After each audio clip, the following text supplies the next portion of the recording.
Hello everyone, it's me Deepika. आप लोग देख रहे हैं मेरा चैनल मैथमेटिक्स क्लास 6 to 8। आज हम लोग स्टडी करेंगे chapter 8 ratio and proportion. This I have taken from the class 6। Okay, आज इस चैप्टर का हम लोग इंट्रोडक्शन क्लियर करेंगे। कोई भी चैप्टर स्टार्ट करने से पहले उसका कंसेप्ट क्लियर करना जरूरी होता है। तो चलिए हम लोग स्टार्ट करते हैं। So let's start.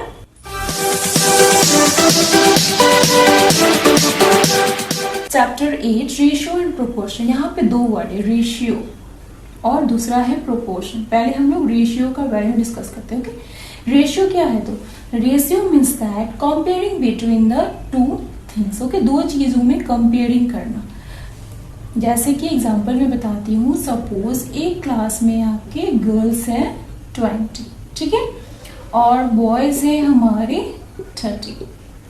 तो हम लोग किसका रेशियो करें, किसका कंपेयरिंग कर रहे हैं? हम लोग गर्ल्स और बॉयज का कंपेयरिंग करें। ठीक है, गर्ल्स है क्लासरूम में 20 और बॉयज है हमारे 30। तो इसको हम लोग रेशियो में कैसे लिखेंगे? रेशियो में हम लोग इसको 20:2, ये हमारा रेशियो का साइन है। ठीक है, 20:30, यानी क्या बोलते हैं इसको? Number of girls upon number of boys. ठीक है, हम लोग किसका रेशियो निकाले हैं? तो number of girls upon number of boys. कितना रेशियो आया हमारा? 20:30। ठीक है, 20:30। अब इसको हमें क्या करना है? तो इसको हम लोग को सिंपलेस्ट फॉर्म में कन्वर्ट करना। ओके, इसको हम लोग ऐसे भी लिख सकते हैं 20/30। अब इसका सिंपलेस्ट फॉर्म में कन्वर्ट कैसे करेंगे? तो या सिंपली बोले तो डिवाइड करना है। 20/30 दिया है तो ये 0 कट हो गया। क्या रिमेनिंग रहा हमारा? 2/3। तो रेशियो क्या हो जाएगा हमारा? 2:2 इसको बोलते हैं। ठीक है, 2:3, या फिर रेशियो क्या हुआ हमारा? 2:3 हुआ। डन। सो रेशियो का मीनिंग होता है कि कोई भी दो चीजों में हमारा कंपेयरिंग करना। ठीक है, अब इसमें बहुत सारे टाइप के आपके क्वेश्चन आ जाएंगे। क्वेश्चन बोल देगा कि find the ratio of girls upon total student. ठीक है, गर्ल्स और टोटल स्टूडेंट का निकालने का। अब यहाँ पे तो हमारा टोटल स्टूडेंट दिया नहीं है, तो कैसे निकालेंगे? टोटल स्टूडेंट हमारा क्या हो जाएगा? 20 + 30, यानी कि क्लासरूम में टोटल बच्चे कितने हैं? तो टोटल बच्चे हमारे 50 है। ओके, और क्वेश्चन बोलेगा कि आप find the ratio of girls and total student. ठीक है, girls and total student. Girls और टोटल स्टूडेंट का क्या करना है? तो रेशियो निकालना है। तो गर्ल्स कितना हो गया? गर्ल्स हो गया हमारा 30 और टोटल स्टूडेंट कितना है? टोटल स्टूडेंट है हमारे 50। गर्ल्स टोटल स्टूडेंट लिखा है। ओके, अब इसको सिंपलेस्ट फॉर्म में कन्वर्ट करिए तो 0 कट कितना हुआ? 3/5। इसको हम कैसे लिखेंगे?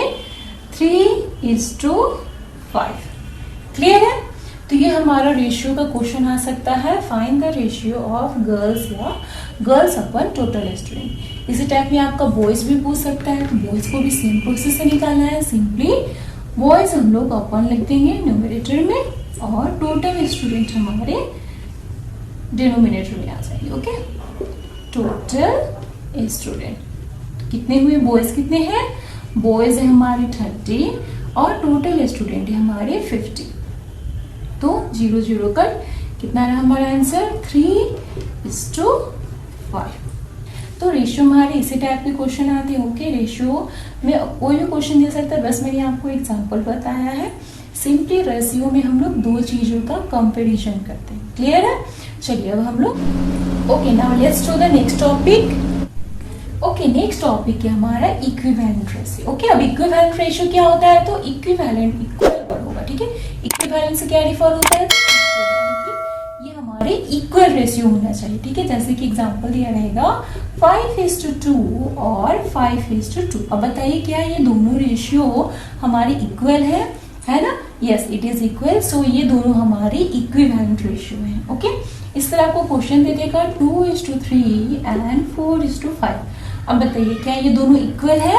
नहीं है ना? तो ये क्या होगा? तो ये हमारा इक्विवेलेंट रेशियो नहीं है। इसी टाइप के एक और क्वेश्चन भी हो सकते हैं 12:4 और दूसरा दे देगा 6:2। अब यहाँ पे देखिए ये दोनों डिफरेंट है, तो आप लोग बोल दोगे कि इक्विवेलेंट रेशियो नहीं है, बट अभी हम लोग को क्या करना है, इसको हम लोग को शॉर्ट फॉर्म में इसको कन्वर्ट करना होगा। ओके, जैसे कि 12/4 है, तो किस टेबल से कटेगा, बोथ सेम टेबल से डिवाइड होना चाहिए। 4 1 जा 4, 3 जा 12। ओके, और इसको भी कट कर देते हैं। 6/2 है तो 2 1 जा 2, 3 जा, देखिए दोनों को क्या होना चाहिए, तो सेम टेबल से कट होना चाहिए। अब यहाँ पे हमारा क्या है, यहाँ पे आया हमारा 3:1 और 3:1। देखिए अब यहाँ पे क्या हुआ, तो ये दोनों हमारे इक्वल हो गए। यहाँ पे दोनों ये इक्वल नहीं ना था, बट हम लोगों ने इसको शॉर्ट फॉर्म में कन्वर्ट किया तो क्या हुआ, ये दोनों हमारे इक्वल हो गए। So they both are the equivalent ratio. Clear है। अब इसी टाइप में आपके कुछ क्वेश्चंस आ जाएंगे, जैसे कि for an example they can give that यहाँ पे 5/2 रहेगा, फिर यहाँ पे 8 रहेगा, और यहाँ पे आपको क्वेश्चन पूछेगा कि यहाँ पे कौन से डिजिट होंगे। तो कैसे बताओगे आप लोग, सिंपली देखिए अब 2 है और यहाँ पे 8 है। इट मीन्स दैट कि 2 के टेबल में कितनी बार में 8 आता है, तो कितनी बार में आता है, 4 से। यानी कि अगर हम लोग 2 को 4 से मल्टीप्लाई करें तो कितना हो जाएगा, 8 हो जाएगा ना। 2 4 जा 8। ठीक है, सिंपली देखिएगा जिस नंबर से यहाँ पे मल्टीप्लाई करोगे ना, सेम डिजिट से आपको ऊपर भी मल्टीप्लाई होना करना चाहिए, और ये दोनों सेम होने चाहिए। तो 5 4 से क्या हो जाएगा, 20। यानी कि इसका सेकेंड रेशियो क्या है, तो 20 है। ठीक है, इसी टाइप का दूसरा क्वेश्चन दे देगा, सपोज 10/25 और यहाँ पे आपको क्वेश्चन पूछेगा। इतना तो श्योर है कि दोनों इक्विवेलेंट रेशियो है। ठीक है, बट आपको ये डिजिट फाइंड आउट करना है कि ये डिजिट हमारा क्या है। ओके, तो सिंपली अब 25 को हम लोग जितना भी मल्टीप्लाई करेंगे 5 तो आएगा नहीं, क्योंकि 5 क्या है, तो इससे स्मॉलर है। तो हम लोग क्या करते हैं, डिवाइड कर देते हैं। बताइए 5 और 25 को डिवाइड करेंगे तो कितना आंसर आएगा, 5 आएगा ना। इट मीन्स दैट 5 के टेबल में 25 कितनी बार में आता है, तो 5 बार में आता है ना। तो जो आप लोग यहाँ पे लिखोगे ना, सिंपली आप लोग यहाँ पे भी लिखिएगा। ठीक है, अब बताइए यहाँ पे 5 के टेबल में 10 कितनी बार आता है, तो 2 आता है। समझ में आया। देखिए यहाँ पे दोनों स्मॉलर है और यहाँ पे क्या है, तो ग्रेटर है ना। तब हम लोग क्या करते हैं, मल्टीप्लाई करके फाइंड आउट करते हैं। यानी कि 2 से कितनी बार मल्टीप्लाई किया हो तो 8 आया होगा। 2 को अगर हम लोग 4 से मल्टीप्लाई करेंगे तब 8 आएगा। जो यहाँ पे लिखोगे ना, सेम आपको यहाँ पे भी लिखना होगा। ओके, तो 5 4 से कितना हो जाएगा, 20। फिर नीचे आइए, अब देखिए यहाँ पे ग्रेटर है इस साइड और इस साइड हमारा स्मॉलर। अब यहाँ पे 25 दिया है और यहाँ पे 5 दिया है, यानी कि 25 किसके टेबल में कितनी बार में ये 25 आते हैं। सिंपली हम बोले तो 25 और यहाँ पे 5 है, तो 5 के टेबल में 25 कितनी बार में आता है। ठीक है, तो 5 बार में आता है ना। जो आप यहाँ पे लिखोगे ना, सिंपली यहाँ पे भी लिखना। यहाँ पे ये नहीं कि डिवाइड कर, यहाँ पे मल्टीप्लाई कर। यहाँ पे मल्टीप्लाई होगा तो यहाँ पे भी मल्टीप्लाई होगा। जो डिजिट यहाँ पे है सेम डिजिट यहाँ पे भी, सिंपली यहाँ पे भी। अगर यहाँ पे डिवाइड है तो यहाँ पे भी डिवाइड, यहाँ पे 5 है तो यहाँ पे भी 5। तो ये क्या हो जाएगा, 5 के टेबल में 10 कितनी बार में आता है, तो 2 बार में आता है। डन। तो इस टाइप के बॉक्स टाइप के आपके क्वेश्चन रहेंगे। क्लियर है। चलिए अब हम लोग नेक्स्ट टॉपिक करते हैं। Okay, our next topic is proportion. अभी तक हम लोगों ने पढ़ा रेशियो क्या है, रेशियो में इक्विवेलेंट रेशियो क्या होता है। ठीक है, अब हम लोग पढ़ेंगे प्रोपोर्शन। अब प्रोपोर्शन क्या है, तो प्रोपोर्शन का मतलब होता है दो रेशियो को। इट मीन्स दैट यहाँ पे देखिए ये 2:3 है ना, ये हमारा एक रेशियो हो गया ना। बट प्रोपोर्शन में क्या होता है कि दो रेशियो को हम लोग कंपेयरिंग करते हैं, इक्विवेलेंट करते हैं कि दोनों रेशियो हमारे इक्वल है कि नहीं, उसको हम लोग प्रोपोर्शन बोलते हैं। ठीक है, देखिए ये हमारा होता है रेशियो का साइन, और प्रोपोर्शन का मतलब होता है ये ना दो रेशियो बनता है। यानी कि ठीक है, 1:2 होता है रेशियो में, और प्रोपोर्शन में हमारा 2:2 लगता है। फिर से मैं रिपीट कर रही हूँ, रेशियो में हमारा सिर्फ 2 डॉट होते हैं, ठीक है, वर्टिकली, और प्रोपोर्शन में हमारे 4 डॉट होते हैं। क्लियर है। एक रेशियो हो गया, और जब ये दो पेयर बन जाएंगे तो ये क्या हो जाएंगे, हमारे प्रोपोर्शन हो जाएंगे। ओके, कंफ्यूज मत होइएगा। सिंपली देखिए, अगर सिंपली हमारा 2/3 रहता तो ये हमारा रेशियो है। ठीक है, अब यहाँ पे दो रेशियो का साइन लगाकर एक और यहाँ पे रेशियो दे देता तो ये हो जाता है हमारा proportion. Simply proportion means comparing between the two ratio, दो रेशियो के बीच में कंपेयरिंग करना। अगर वो इक्विवेलेंट है, दोनों रेशियो अगर इक्वल है तो वो हमारे प्रोपोर्शन होंगे। क्लियर है? अब देखिए यहाँ पे 2:3 है और 2:3 है, ठीक है। अब बताइए क्या ये दोनों हमारा इक्वल है ना? तो ये दोनों हमारे क्या है? तो प्रोपोर्शन। ओके, ये हमारे प्रोपोर्शन है। अब करते हैं नेक्स्ट। चलिए एक और एग्जांपल बता देती हूँ प्रोपोर्शन का। जैसे कि आपका क्वेश्चन दिया रहेगा 16:24, क्या 16:24 20:30 रेशियो का प्रोपोर्शन है या नहीं, आपको बताना है, ठीक है। यानी कि ये रेशियो और ये रेशियो दोनों इक्वल है कि नहीं। तो कैसे मालूम करेंगे? ये इसको हम लोग क्या करेंगे? पहले सिंपलेस्ट फॉर्म में कन्वर्ट करेंगे। ओके, 16/24, तो ये कितना हो गया हमारा? 4 4 4 6 24, ठीक है। ये फिर से सिंपलेस्ट फॉर्म में कन्वर्ट होगा ना। 4 और 6 दोनों सेम टेबल, देखिए बेटा दोनों ना सेम टेबल में आना चाहिए। 16 भी हमारा 4 में आता है, 24 भी हमारा 6 में आता है, सॉरी 4 में आता है। ओके, तो 4 4 16, 4 6 24। और फिर ये दोनों किस टेबल से जाएंगे? तो 2 के टेबल में दोनों आते हैं। 2 2 4, 2 3 6। ओके, तो क्या आया हमारा यहाँ पे? 2/3, ठीक है। सिंपली यहाँ पे भी हम लोग करते हैं 2/30, तो ये 0 0 कट गया। क्या आया यहाँ पे हमारा? 2/3। अब देखिए दोनों हमारे इक्वल है ना, यानी कि क्या है? तो ये दोनों हमारे प्रोपोर्शन है। Okay, it means that 2:3 proportion to 2:3। So proportion का फिर से मैं रिपीट कर देती हूँ। Comparing between the two ratio, when the two ratio are equal, जब दो रेशियो इक्वल होते हैं तब हमारा प्रोपोर्शन होता है। Done. Now let's do the next topic. Next topic है हमारा यूनिटरी मेथड। अब यूनिटरी मेथड से क्या रिफर होता है? तो यूनिट, यानी कि कोई भी चीज की अगर आपको वैल्यू निकालनी है तो उसके लिए सबसे पहले हम लोग 1 यूनिट का वैल्यू निकालते हैं, ठीक है। सिंपली बोले तो कोई भी चीज का आपको प्राइस निकालना या क्वांटिटी या कोई भी वैल्यू निकालनी है तो पहले हम लोग 1 यूनिट का निकालते हैं, फिर बाद में जो अदर्स यूनिट दिए रहते हैं तब हम लोग निकालते हैं। सो इसका मतलब होता है कि यूनिटरी मेथड कि हम लोग कोई भी वैल्यू सबसे पहले 1 निकालेंगे, 1 की वैल्यू निकालेंगे, फिर जो क्वेश्चन दिया रहेगा, जो वैल्यूज दिया रहेगा उसके हम लोग वैल्यूज निकालेंगे। क्लियर है? चलिए मैं आपको ना इसको ना एग्जाम्पल से बताती हूँ। जैसे कि आपको सपोज 5 पेन, ठीक है, 5 पेन की प्राइस है 50 रुपीज, ठीक है। 5 पेन की प्राइस क्या है? 50 रुपीज है और क्वेश्चन बोलेगा कि आपको 2 पेन का प्राइस बताइए। ओके, देखिए 5 पेन का प्राइस दिया है 50 रुपीज। अब आपसे पूछा है कि 2 पेन का प्राइस क्या होगा।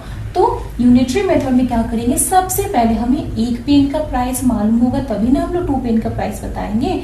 तो हम लोग क्या करेंगे? सबसे पहले हम लोग 1 पेन का प्राइस निकालेंगे। तो कैसे निकालेंगे? जो ये हमारा 50 दिया है ना, 50 को कितना पेन खरीदा है 50 रुपीज में? 5 पेन खरीदा है ना, तो 50 को 5 से डिवाइड कर दीजिए।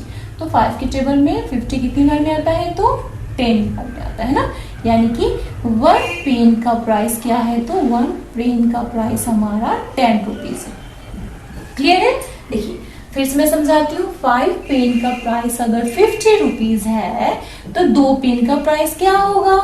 अब उसके पहले हम लोग क्या करेंगे? 1 पेन का प्राइस निकालेंगे। तो 1 पेन का प्राइस क्या होगा? टोटल प्राइस हमारा 50 है। 50 रुपीज में हमने कितना पेन खरीदा है? तो 5 पेन खरीदा है ना। तो 50 को 5 से डिवाइड कर दीजिए, कितना आ जाएगा हमारा? 10 आ जाएगा। यानी कि 1 पेन का प्राइस कितना है? तो 1 पेन का प्राइस हमारा 10 है। तो 2 पेन का प्राइस क्या हो जाएगा? तो 2 पेन का प्राइस 10 से क्या करिए ना आप लोग, 2 से मल्टीप्लाई कर दीजिए, ठीक है। तो कितना आ जाएगा? ₹20। ओके, यानी कि 2 पेन का प्राइस कितना पड़ेगा? तो हमारा 20 पड़ेगा। चलिए एक और एग्जांपल में बताती हूँ। सिंपली आप लोग एक शॉप में जाते हो, ठीक है। वहां पे आप लोग 3 कॉपीज खरीदते हो, ठीक है।